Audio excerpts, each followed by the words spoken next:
Dobrý den, pane Navrátík. Dobrý den, minule to nebylo nic moc, tak doufejme, že to bude dneska lepší. Jak nic moc, maminka říkala, že to bylo dobrý. Známe to, jak ty maminky vždycky namluví. A podívejte, mám nový brejle, dneska už uvidím ty semafory. No tak to by si mohl konečně všimnout těch chodců, co jsi minule přelídnul. Tak si se řídíme zrcátka. Ne ty teď vidíš, že tady žádný zrcátko není. Jak s tím chceš jet? No, a který si mám chce řídit? No tyhle ty venkovní tady A jak se to dělá? No rukou si to musíš se řídit.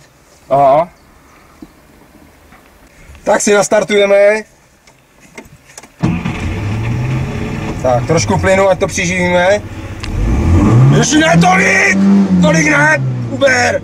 Tak, v klidu, jo, v klidu pojedeme. V klidu, ne. Tak, zařaď si pomalu rychlost, drž spojku. Zařaď rychlost. Tak, pomaličku podívám se, jestli nic nejede, vyjíždíme od kraje, tak vyhoď blinker. Pomalu pouštěj tu spojku, sakra!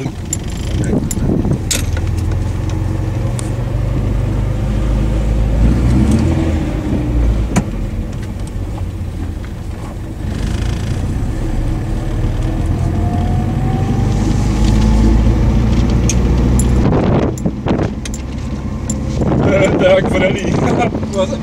Zastav! Tohle není žádná pojebaná hra tohleto, to je reál! Chceš nás zabít? No dobrý, rozjíždíš to. Tak, blížíme se křižovatce, pojedeme doprava, musíme vyhodit blinker. Blinker je na druhé straně, ty vole! Tak, točíš doprava. Doprava, to je na druhou stranu. Tak. Ty vole, ty si ty papíry uděláš, tak já se budu stěhovat do Asie.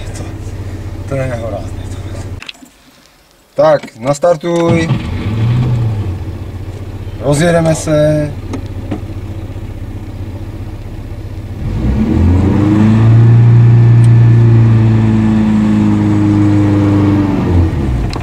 Kam to jedeš? Ježišmarja.